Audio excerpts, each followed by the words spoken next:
Omega Kotutung tersangka pemukulan terhadap supir tronton Jakarta Utara sekaligus pengerusakan kaca mobil telah ditangkap diamankan oleh jajaran Satreskrim Polres Jakarta Utara.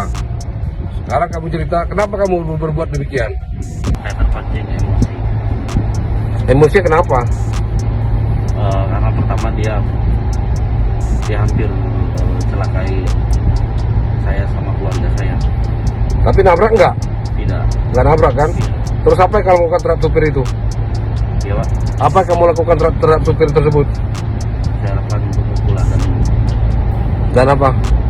menggunakan kendaraannya menggunakan alat stick. Alat stick. Iya. Kerjamu apa? Saya pulang. Laut. Saat ini